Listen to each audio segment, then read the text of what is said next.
Hoje você vai aprender a história da Bíblia completa. Você vai compreender todo o Antigo Testamento e também o Novo Testamento, de Adão no Jardim do Éden até a morte dos discípulos de Jesus. Sem dúvida, quando você terminar de assistir esse vídeo, você não será mais o mesmo. Você vai amar ainda mais a palavra de Deus. Claro, isso só vai acontecer se você abrir seu coração para a palavra de Deus. Se você tem dificuldade de entender a Bíblia, nesse vídeo você vai conseguir compreender. E depois de assistir tudo o que será ensinado, tenho certeza que você será edificado. Você será iluminado com as Escrituras. Tudo o que será ensinado aqui está contido no livro Panorama da História Cristã, escrito pelo pastor Hernandes Dias Lopes. Tudo começou no princípio. Antes do início, só existia Deus. Ele nunca deixou de existir. Existe desde a eternidade. Ele não teve origem. É a origem de tudo. Ele não foi criado. É o Criador de todas as coisas. Ele não passou a existir. É o Pai da eternidade. A eternidade é um atributo exclusivo de Deus. No princípio, Deus criou os céus e a terra. No sexto dia, Deus criou o homem à sua imagem e semelhança, e do homem criou a mulher. Adão e Eva foram criados perfeitos, puros e inocentes. Eles tinham plena comunhão com Deus. Viviam deleitos no jardim de Deus como mordomos da criação de Deus. Eles, porém, caíram em pecado, e toda a raça humana foi precipitada nesse abismo de depravação total, pois todos estávamos em Adão. Adão e Eva tiveram 2 filhos, Caim e Abel. Por inveja, Caim matou o irmão, tornando-se o primeiro homicida e fratricida da história. Mais tarde, Adão e Eva tiveram outro filho, Sete. Dele começou a surgir uma descendência santa, que se voltou para Deus. Não tardou, porém, que a terra se enchesse de maldade e violência. Deus então resolveu eliminar da face da terra o homem que ele havia criado. Mas havia um justo, Noé. Por isso, Deus derramou o juízo por meio do dilúvio, salvando Noé, sua mulher, e seus 3 filhos, Sem, Cam e Jafé, com suas respectivas esposas, em uma arca construída por eles. Por meio dos filhos de Noé, Deus recomeçou o povoamento da terra, dando início aos diversos povos. Sem torna-se o pai das nações semitas. Se torna-se o progenitor das nações africanas e asiáticas. E Jafé, o tronco das nações europeias. Mais tarde, Deus escolhe uma família para formar o povo que seria o instrumento para trazer ao mundo o Messias prometido. Ele chama Abrão de Ur dos Caldeus. Este deixa sua terra e sua parentela e torna-se um peregrino da fé, levantando altares a Deus por onde passava. Seguiu com Abraão seu sobrinho Ló, que veio a ser pai de 2 nações, os Amonitas e os Moabitas. Quando Abraão saiu de Harã, tinha 75 anos. Deus prometeu que ele teria um filho, o filho da promessa, e seria pai de numerosa nação, e nele seriam benditas todas as famílias da terra. Abraão esperou 11 anos sem que a palavra de Deus se cumprisse. Então Sara, sua mulher, deixando de crer na promessa divina, entregou sua serva Agar para coabitar com Abraão. Nasceu assim Ismael, que veio a ser pai de numerosa nação, o povo árabe, inimigo histórico do povo de Israel. Quando Abraão estava com 99 anos, Deus lhe apareceu e ordenou-lhe sair de sua cabana e contar as estrelas do céu. Então lhe disse que sua descendência seria tão numerosa quanto as estrelas do céu e a areia do mar, mas também que sua posteridade seria escrava por um período de 430 anos. Deus muda o nome de Abraão, grande pai, para Abraão, pai de numerosa nação. Quando o filho da promessa ainda não havia nascido, estava Abraão com 100 anos e sua mulher Sara com 90 anos, quando Isaque nasceu. Isaque casou-se com Rebeca, que era estéril. Depois de 20 anos de casados, Rebeca foi curada e nasceram-lhes 2 filhos gêmeos, Esaú e Jacó. Esaú tornou-se pai dos Edomitas, e Jacó, que na sua conversão recebeu o nome de Israel, tornou-se pai dos israelitas. Jacó teve 12 filhos e uma filha. Por meio de José, o penúltimo filho, a família de Jacó mudou-se para o Egito com 70 pessoas. Lá, habitaram a terra de Gozém, região fértil. Essas 70 pessoas se multiplicaram de forma espantosa. Depois de 400 anos no Egito, saem de lá sob a liderança de Moisés, com 600.000 homens, fora mulheres e crianças, ou seja, cerca de 2 milhões de pessoas. A peregrinação pelo deserto rumo à Terra Prometida, que deveria ser feita em 3 meses, leva 40 anos por causa da incredulidade do povo. Dos 12 espias que foram conhecer a Terra Prometida, 10 voltam com um relatório pessimista e insuflam e amotinam o povo contra Deus e Moisés. Diante dos gigantes daquelas terras, sentiram-se gafanhotos e apequenaram-se, duvidando do poder de Deus. Então, Deus os castigou severamente, condenando todo aquele povo a perecer no deserto, permitindo que apenas Josué e Calebe, os espias crentes, entrassem na Terra Prometida. O povo de Israel andou em círculos no deserto durante 40 anos, 1 ano para cada dia em que espiaram a terra. O deserto tornou-se o maior cemitério do mundo, onde pereceu toda aquela geração que saiu do Egito, exceto os 2 homens que ousaram confiar em Deus. Após os 40 anos de peregrinação, temos 6 anos de conquista da terra sob a liderança de Josué. Mas ainda muita terra restou para ser conquistada. Josué, servo de Moisés, introduziu o povo na terra prometida por um chamado de Deus e por uma capacitação extraordinária. Após a morte de Josué, inicia-se uma longa fase de 330 anos de governo teocrático, chamada de período dos juízes. Foi um tempo de grande instabilidade espiritual e de altos e baixos na vida de Israel. No tempo dos juízes, o povo fazia o que dava no coração. Por causa da dureza do coração do povo de Israel, este foi oprimido por muitos inimigos. Nesse tempo, Deus levantou líderes de grande envergadura como Gideão, Jefté, Sansão e Samuel. Depois desse longo período veio uma nova fase, a monarquia. O povo de Israel, olhando para as nações vizinhas, pediu um rei. O povo não queria mais que Deus governasse sobre ele. Samuel, o último juiz, unge então Saul como rei sobre Israel. Saul governa por 40 anos. Começa bem e termina mal. Abre as cortinas do seu governo com humildade, mas depois rende-se à soberba, à crueldade e, finalmente, à rebeldia e à apostasia. Depois dele, Davi reina em seu lugar também por 40 anos, transferindo a capital de Israel de Hebrom para Jerusalém. Seu governo é bem-sucedido. Davi fortaleceu seu reino e tornou-se o mais destacado rei de Israel, ajuntou fortunas, conquistou terras, venceu exércitos, andou com Deus, foi um homem segundo o coração de Deus. Mesmo pecando gravemente contra Deus, contra sua família e contra o seu povo, arrependeu-se e foi perdoado por Deus. De sua linha veio o Messias. Após sua morte, Salomão, seu filho, reina em seu lugar por 40 anos.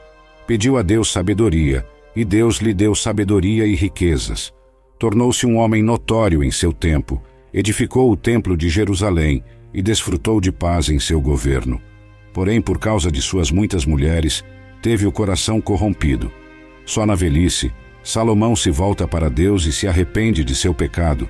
Assim tivemos 120 anos de Reino Unido. Saul caiu nas malhas da feitiçaria, Davi no laço do adultério, e Salomão nas garras da idolatria. Deus atendeu ao desejo do coração do povo, dando-lhe reis, mas o povo teve de sofrer as consequências dessa insensata escolha. Após a morte de Salomão, o reino foi dividido porque seu filho Roboão recusou-se a levar em conta o clamor do povo para aliviar os impostos abusivos. A pompa, o fausto e o luxo do governo salomônico eram sustentados pelos braços dos trabalhadores. Eles, estrangulados por impostos escorchantes, aproveitaram a transição de governo para reivindicar mudanças. Como não lograram êxito, não puderam caminhar com o novo rei. Assim, 10 das 12 tribos conspiraram contra Roboão e seguiram um novo líder, Jeroboão I, formando o Reino do Norte, cuja capital veio a ser Samaria. O Reino do Norte durou 209 anos. Esse reino teve 19 reis, oriundos de 8 diferentes dinastias. Nenhum desses reis foi piedoso. Todos se desviaram de Deus e seguiram os caminhos de Jeroboão I. Este rei resolveu usar a religião por interesses políticos, temendo que seus súditos buscassem Jerusalém para adorar no templo e fossem assim atraídos politicamente pelos reis de Judá. Jeroboão I resolveu construir templos no Reino do Norte, em Betei, Gilgal e Berba.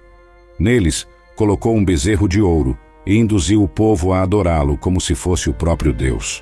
Todos os 19 reis do Reino do Norte andaram por esse caminho. Todos foram ímpios e perversos. Nenhum buscou a Deus.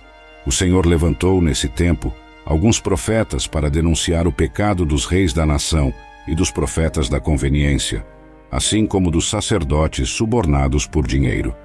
Deus levantou nesse tempo os profetas Amós, Oséias e Miqueias. Eles corajosamente confrontaram os desvios da nação, desde o palácio às chanas, desde os templos rivais ao comércio, desde as ruas aos campos. Eles denunciaram a corrupção política e ergueram a voz contra a religião prostituta. Lançaram o libelo acusatório de Deus contra os poderes executivo e legislativo, que se haviam corrompido. Denunciaram a injustiça social e a opressão econômica. Convocaram o povo ao arrependimento, mas suas mensagens caíram em ouvidos surdos. No reinado de Acabe, por intermédio de sua mulher Jezabel, foi disseminada em Israel a perniciosa crença em Baal, o deus cananeu da prosperidade. Nesse tempo, Deus levantou o profeta Elias para desmascarar essa divindade pagã e deitar por terra a credibilidade do ídolo abominável. Ainda nesse reino, Deus chamou Eliseu para substituir Elias e realizar um ministério prodigioso. Mas como Israel não quis ouvir a voz de Deus, o Senhor usou a linguagem da vara e trouxe a Assíria contra a nação de Israel. A Assíria foi a vara da ira de Deus contra Israel. Era um império expansionista, guerreiro e sanguinário. Sempre que dominava um povo, praticava barbáries e atrocidades contra os dominados. Normalmente, ao entrar numa cidade ou vila, deixava os corpos mutilados, empilhando cabeças à porta das cidades conquistadas, expondo as pessoas à mais amarga ignomínia. Após levar o povo do norte para o cativeiro, o rei Sargão II enviou à terra de Israel um misto de outros povos, formando ali uma grande mistura de raças. Ele sabia que a ação racial enfraqueceria o potencial de existência de um povo. Assim, com aquela mistura racial, formou-se em Israel um povo híbrido chamado samaritano, que veio a constituir-se num inimigo figadal do povo de Judá. O Reino do Sul, composto pelas tribos de Benjamim e Judá, teve 20 reis, sendo que vários foram piedosos, como Asa, Josafá, Ezequias, Jotão, Uzias, Joás e Josias. Sempre que um rei piedoso subia ao trono, a nação prosperava e crescia econômica, moral, social e espiritualmente. No Reino do Sul, para cumprir a profecia de que o Messias viria da casa de Davi, governou apenas uma única dinastia. Para falar ao povo de Judá, Deus levantou vários profetas como Isaías, Miqueias, Joel, Sofonias e Jeremias. A nação também se corrompeu profundamente, não dando ouvidos à voz de Deus. Então, de igual forma, Deus os disciplinou e enviou o exército babilônico, entregando-os nas mãos de seus inimigos. O povo de Judá foi levado ao cativeiro babilônico. O reino do sul, chamado Judá, durou 345 anos. Depois de 2 investidas, Nabucodonosor invadiu Jerusalém, destruiu seu glorioso templo e levou o povo para o cativeiro, deixando a cidade sob tremendo opróbrio. O povo ficou no cativeiro durante 70 anos, conforme profecia dada por Deus ao profeta Jeremias. No período do cativeiro, Deus levantou os profetas Jeremias, Ezequiel e Daniel. Nesse período, o povo foi purificado da idolatria e surgiram as sinagogas. Após o tempo determinado por Deus, o povo de Judá voltou à sua terra. Nesse tempo, ou seja, a Babilônia já havia caído nas mãos do Império Medo-Persa. Ciro, anunciado por Deus 200 anos antes de nascer, liberta o povo judeu e abre as portas para o seu retorno à terra de Canaã. O povo volta em 3 turnos, sob a liderança de Zorobabel, para a reconstrução do templo, sob a liderança de Esdras para o ensino da lei, e sob a liderança de Neemias para a reconstrução dos muros e a reestruturação política e espiritual do povo. Logo que chegou do cativeiro e deu início à reconstrução do templo, o povo judeu começou a enfrentar problemas. Primeiro, os samaritanos astuciosamente quiseram unir-se a eles na obra, a fim de desestabilizá-la. Como a proposta da parceria foi rejeitada, os samaritanos, numa segunda etapa, começaram a ameaçá-los. A seguir, os samaritanos escreveram ao rei Artaxerxes, acusando os judeus de conspiração contra o reino medo-persa. Em face dessa nefasta perseguição, a obra do templo foi paralisada por uns 20 anos. Nesse período, o povo relaxou no seu zelo pela casa de Deus e começou a voltar-se para seus próprios negócios, construindo e embelezando suas próprias casas, em detrimento da casa de Deus, que estava em ruínas. Nessa época, Deus levantou os profetas Ageu e Zacarias para chamar o povo ao arrependimento. A mensagem desses profetas surtiu efeito rápido e profundo. O povo se arrependeu e voltou com entusiasmo para concluir a reconstrução do templo. Houve então grande despertamento espiritual, um concerto nas famílias e no sacerdócio, e uma volta de todo o coração para Deus. Cerca de 100 anos se passaram, e uma nova geração se levantou. Agora o povo continuava indo ao templo, fazendo seus sacrifícios, mas não honrava mais a Deus. Eles ofereciam a Deus em holocausto animais cegos, doentes e aleijados, desprezavam a mesa do Senhor, considerando-a imunda. Os sacerdotes se corromperam e deixaram de ensinar a palavra de Deus ao povo. A família foi profundamente afetada. Os casamentos começaram a desmoronar, terminando em divórcio.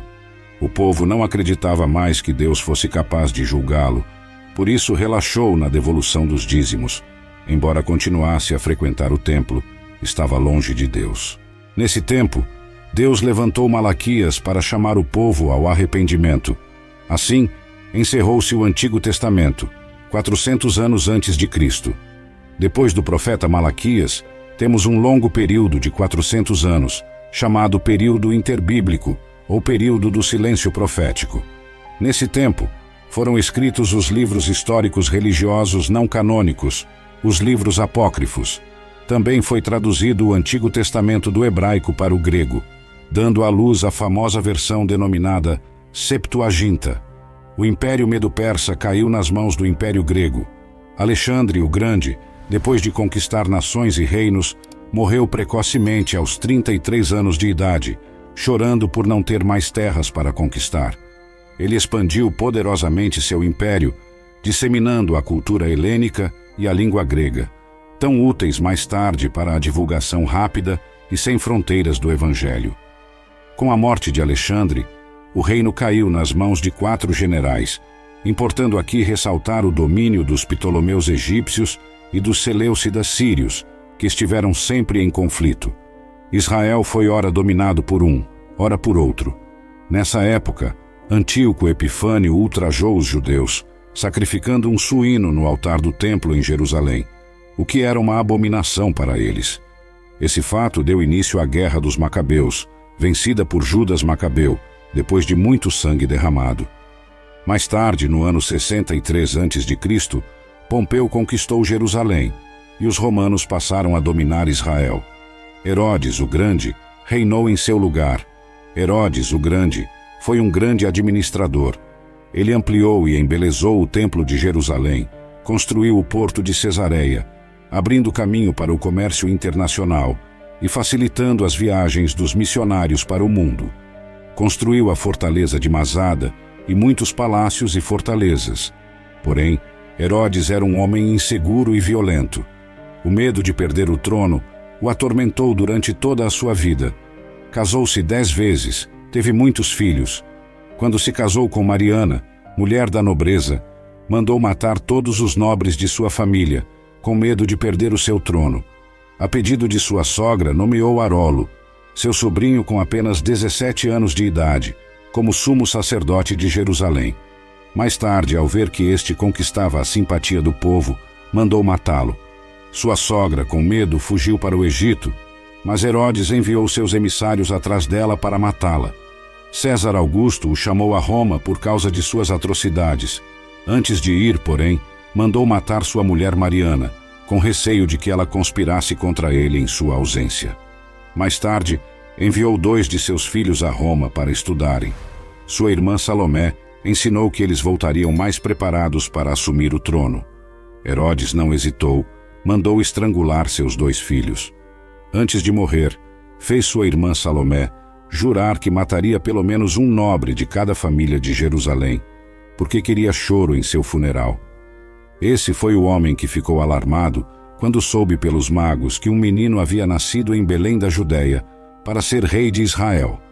Depois que Herodes, o Grande, morreu, por volta do ano 4 a.C., seu reino foi dividido entre 4 de seus filhos. Arquelau, um dos filhos de Herodes, reinava sobre a Judéia, Samaria e Edom. Este foi um péssimo rei. Os judeus, ao final, pediram aos romanos que o tirassem do cargo.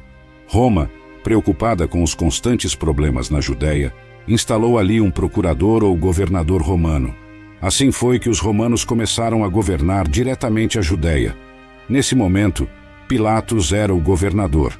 Essa catastrófica situação estatal e política, em que o povo eleito de Deus se encontrava sob o poderio odioso dos herodianos e à mercê da escravidão do domínio dos romanos, fez com que se manifestasse como nunca antes uma esperança política pelo Messias, um grito de libertação e redenção da servidão ímpia.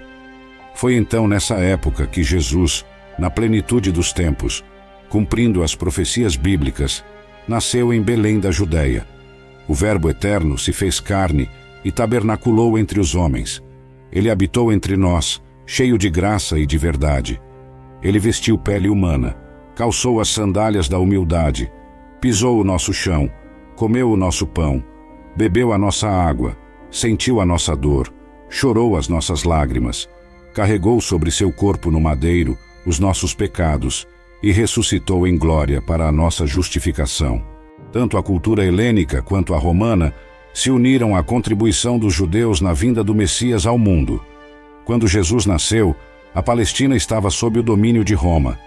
Com a perseguição de Herodes, o Grande, José e Maria fugiram com o menino Jesus para o Egito, ficando lá até a morte do impiedoso rei. Voltaram do Egito e fixaram-se em Nazaré, cidade onde haviam morado anteriormente. Ali, Jesus cresceu como filho de um carpinteiro. Aos 30 anos de idade, deu início ao seu ministério, tendo sido batizado no Jordão por João Batista, identificando-se assim com os pecadores aos quais veio salvar. Ali, no Jordão, enquanto Jesus orou, os céus se abriram e o Pai falou: "Este é o meu Filho amado, em quem me comprazo." Nesse mesmo instante, o Espírito Santo desceu sobre ele em forma de pomba, revestindo-o com poder para dar início ao seu ministério. Do Jordão, Jesus foi conduzido ao deserto pelo Espírito Santo, onde jejuou por 40 dias e 40 noites, tempo em que foi tentado pelo diabo. Por 3 vezes, o diabo investiu contra Jesus para derrubá-lo, mas o Filho o venceu no deserto, usando sempre a espada do Espírito, a palavra de Deus. O diabo derrubou o primeiro no paraíso, mas foi derrotado pelo segundo Adão no deserto. Do deserto, Jesus, cheio do Espírito Santo, seguiu para a Galileia, chegando a Nazaré, onde viveu a maior parte da sua vida terrena. Entrou na sinagoga, tomou o rolo do livro de Isaías e leu: "O Espírito do Senhor está sobre mim, pelo que me ungiu para pregar, para curar e para libertar." Jesus chamou 12 homens, aos quais deu o nome de apóstolos, investindo a maior parte do seu tempo para treiná-los e discipulá-los. Percorreu a Galileia, a Pereia, Samaria e a Judéia. Pregou nas cidades, nas vilas e nos campos. Pregou nas sinagogas e no templo. Pregou ao ar livre, na praia e também nos lares. Pregou a multidões e também a pequenos grupos. Jesus andou por toda parte, fazendo o bem e libertando todos os oprimidos do diabo. Curou os enfermos, alimentou os famintos, deu vista aos cegos, aprumou os paralíticos, fez andar os coxos, deu audição aos surdos, purificou os leprosos, libertou os possessos e ressuscitou os mortos. Foi a suprema revelação de Deus aos homens, recebeu o nome de Emanuel, Deus conosco. Ele é o próprio Deus manifestado em carne. Jesus veio com uma missão definida: morrer por todos aqueles que o Pai lhe deu. Ele nasceu para morrer. Ele morreu para que pudéssemos viver. O apóstolo Paulo foi enfático em dizer que ele morreu pelos nossos pecados, segundo as Escrituras. Foi sepultado e ressuscitou ao terceiro dia, segundo as Escrituras. Sua morte não foi um acidente, nem sua ressurreição uma surpresa.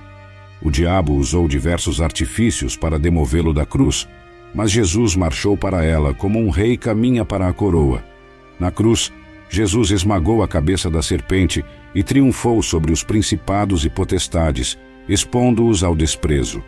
Na cruz, Jesus consumou a obra da redenção. Na cruz, ele nos libertou. A morte não pôde detê-lo. Ao terceiro dia, Jesus ressuscitou para a nossa justificação. Antes de subir aos céus, porém, instruiu os discípulos a permanecerem em Jerusalém, aguardando a promessa do Pai, até que fossem revestidos de poder. Em Atos, capítulo 1, versículo 8, Jesus fala sobre a capacitação de poder dada pelo Espírito Santo e dá também a estratégia de ação a ser seguida. Ser testemunha tanto em Jerusalém, como em toda a Judéia, Samaria e até os confins da terra. Depois do Pentecostes, a igreja explodiu em Jerusalém num crescimento espantoso. Multidões eram continuamente agregadas a ela. O crescimento e a expansão da igreja de Jerusalém são registrados por Lucas até o capítulo 7 do livro de Atos. Como a igreja ainda estava limitada à Judéia, Deus enviou uma perseguição contra ela, e os crentes foram dispersos, levando a palavra por onde iam. Assim é que Filipe chegou a Samaria, quebrando os muros de inimizade e pregando ali o evangelho com poder. O povo se alegrava ao ouvir e ver as coisas que Deus fazia por intermédio de Filipe. O diácono pregador falava e fazia, pregando aos ouvidos e aos olhos. Pela imposição de mãos dos apóstolos Pedro e João, os samaritanos também receberam o Espírito Santo. O evangelho se espalhou para além das fronteiras de Israel, com a conversão do perseguidor da igreja, Saulo de Tarso, no caminho de Damasco. Mais tarde, uma igreja gentílica, a igreja de Antioquia da Síria, tornou-se a mãe das missões transculturais. Depois disto, Barnabé e Saulo partiram para a primeira viagem missionária nas regiões da Galácia, passando por Perge, Derbe, Icônio e Listra, estabelecendo igrejas e constituindo presbíteros. Na segunda viagem missionária, Paulo e Silas foram para as províncias da Macedônia e Acaia, plantando igrejas em Filipos, Tessalônica, Bereia e Corinto. De Antioquia da Síria, Paulo escreveu a carta aos Gálatas, a Corinto e as duas cartas para os Tessalonicenses.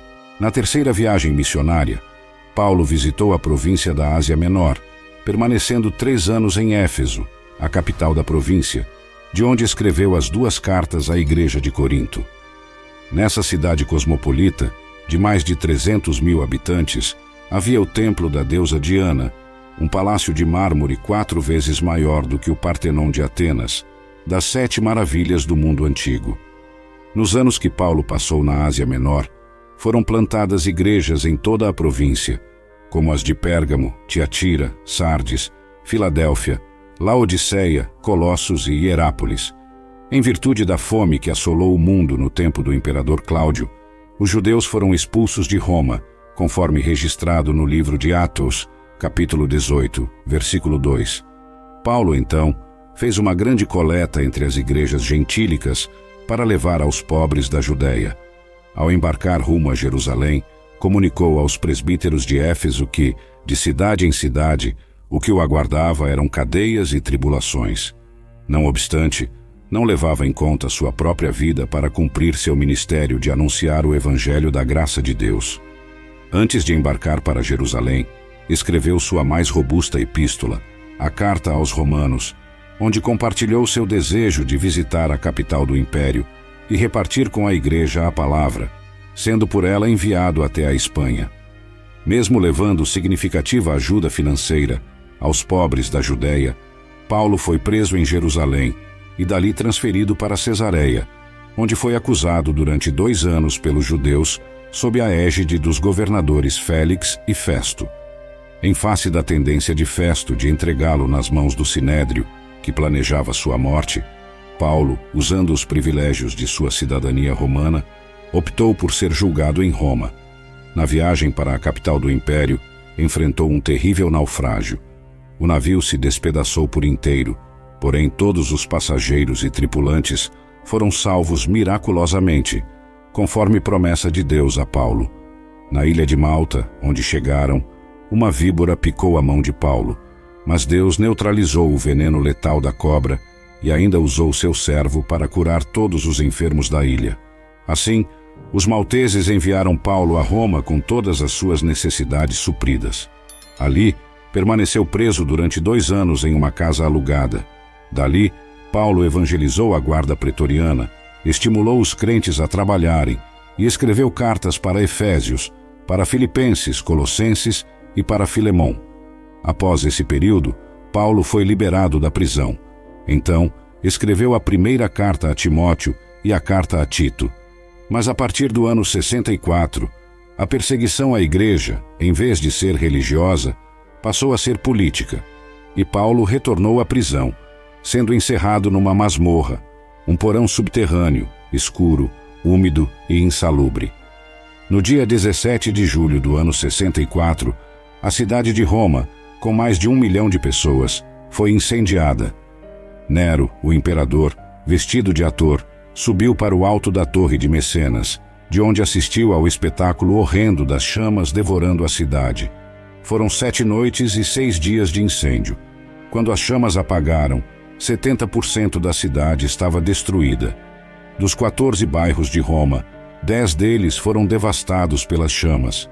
Os 4 bairros restantes, densamente povoados por judeus e cristãos, deram a Nero um álibi para colocar a culpa do incêndio de Roma nos cristãos. Começa então uma brutal perseguição à igreja. Faltou madeira para fazer cruzes, tamanha a quantidade de crentes crucificados. Os crentes eram amarrados em postes, cobertos de piche e queimados vivos para iluminar as noites de Roma. Foi um verdadeiro massacre. Dessa segunda prisão, Paulo escreveu a sua última epístola, a segunda carta a Timóteo. Nela, relatou a chegada do seu próprio martírio e a gloriosa esperança de tomar posse da coroa da justiça. Assim, por volta do ano 67, o veterano apóstolo foi degolado, deixando, porém, para as gerações posteriores um bendito legado. O Novo Testamento foi escrito num período de 50 anos. Temos 4 livros biográficos, os 4 evangelhos, e 3 são sinópticos, quer dizer, vistos por uma mesma perspectiva: Mateus, Marcos e Lucas. A ênfase de Mateus é apresentar Jesus como Rei dos Judeus, escrito para os judeus. Tem o maior volume de citações do Antigo Testamento e é o mais judaico dos evangelhos. A ênfase de Marcos é apresentar Jesus como servo, escrito para os romanos. É o evangelho que se concentra nas obras de Jesus mais do que nos seus ensinos. O evangelho de Lucas enfatiza Jesus como Filho do Homem, escrito para os gregos, por um médico gentio, historiador e viajante. Tem como propósito apresentar o retrato de Jesus como o homem perfeito. Por isso, Lucas é o evangelista que mais fala da vida de oração de Jesus e do seu ministério realizado no poder do Espírito Santo. João, já no final do 1º século, para refutar o gnosticismo, uma perniciosa heresia que negava a divindade de Cristo, com uma abordagem diferente dos demais, prova que Jesus é verdadeiramente Deus e verdadeiramente homem. João selecionou 7 milagres operados por Jesus e 7 declarações "Eu sou", provando que Jesus é mesmo Deus. Temos também os Atos dos Apóstolos, que relata fatos relacionados à igreja primitiva desde o seu nascimento até sua expansão à cidade de Roma. 3 igrejas lideraram esse avanço: Jerusalém, Antioquia e Éfeso. 4 províncias do Império foram alcançadas: Galácia, Macedônia, Acaia e Ásia Menor. O livro de Atos não tem conclusão, pois a história da igreja continua. Nós somos herdeiros e continuadores da igreja que nasceu no Pentecostes.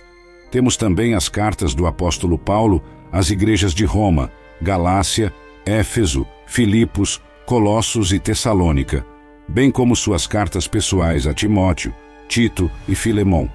Temos outro sim, uma carta enviada aos judeus que estavam sendo tentados por causa da perseguição a retroceder na fé, que é a carta aos Hebreus, de autor desconhecido. Temos ainda as cartas gerais escritas por Tiago, Pedro, João e Judas. Finalmente, temos um livro escatológico, o Apocalipse, que narra a vitória triunfal de Cristo e de sua igreja, escrito pelo apóstolo João na ilha de Patmos por volta do ano 96.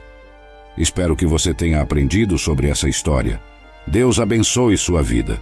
Se você ainda não aceitou Jesus como seu Salvador, ainda dá tempo. Arrependa-se. Ele pode mudar seu futuro, sua história. Ele pode tirar de você toda a tristeza, toda a solidão e te proporcionar o que você precisa. Entre no teu quarto, feche a porta e fale com Deus. Ele vai te ouvir. Deus abençoe.